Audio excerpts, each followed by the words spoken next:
On va passer à un thème qui a beaucoup occupé Barack Obama pendant ses mandats. On parle de l'Iran avec la levée des sanctions, vous le savez, il y a 2 semaines. Téhéran, Rome, Paris accueille VIP pour le président iranien Rouhani en visite à Rome. Il est attendu à Paris également cette semaine. On fait le point sur cette tournée diplomatique, tournée des sourires également avec Julia Ganancia.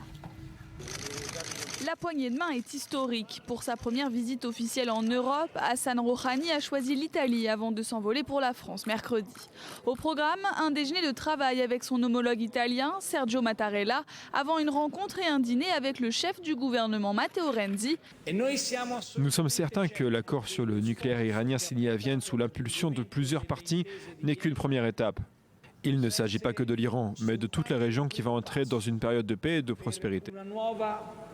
Avant l'entrée en vigueur des sanctions, les échanges entre l'Italie et l'Iran s'élevaient à 7 milliards d'euros. L'Italie était alors le premier partenaire économique et commercial de l'Iran. Nous avons bien travaillé avec l'Italie dans de nombreux secteurs et nous devons poursuivre cette coopération afin d'installer une paix durable au Moyen-Orient. Leurs échanges sont actuellement de quelque 1,6 milliard d'euros, dont 1,2 milliard d'euros d'exportation italienne. Mardi matin, Rouhani doit s'exprimer devant un forum économique Italie-Iran, un rendez-vous très attendu par les industriels transalpins. Mais dans la course au contrat, Airbus a d'ores et déjà été le plus rapide. Le ministre iranien des Transports a annoncé samedi que l'Iran allait acheter 114 avions. Rouhani doit signer cet accord mercredi à Paris.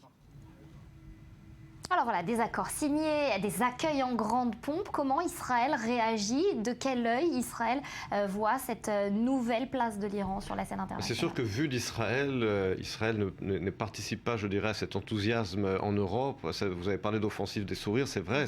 Rouhani se fait recevoir par les grandes capitales européennes. Il signe des contrats énormes, des contrats économiques. Les Européens se dépêchent évidemment pour bénéficier de la levée des sanctions, les Italiens, les Français, et puis bien entendu, réhabilitation diplomatique et internationale de l'Iran.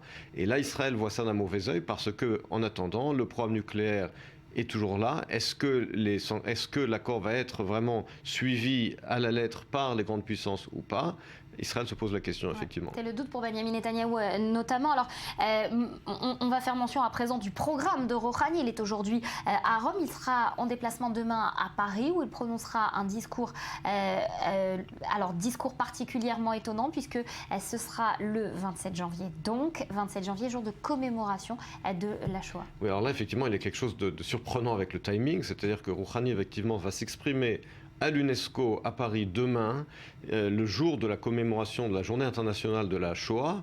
Et on sait que l'Iran, alors effectivement, Rouhani n'est pas Ahmadinejad qui lui était dénigré la Shoah ouvertement et négationniste. Mais il va y avoir à Téhéran au mois de juin une exposition internationale, une compétition internationale de bande dessinée négationniste sur la Shoah. Et là, la secrétaire générale de l'UNESCO compte en parler avec Rouhani. Et cela, c'est un exemple, encore une fois, de la façon dont l'Iran, en dépit de la levée des sanctions, en dépit de sa réintégration économique et internationale, continue dans cette politique négationniste de la Shoah, d'appel ouvert de destruction d'Israël. Et la question de savoir est-ce que les Occidentaux, est-ce que les pays occidentaux, à côté de cette politique de réintégration, vont rester fermes sur la politique négationniste et de menace de l'Iran vis-à-vis d'Israël. Et voilà, des hasards du calendrier qui font parfois grincer des dents. Merci beaucoup, Merci. Emmanuel, d'avoir été avec nous sur ce plateau.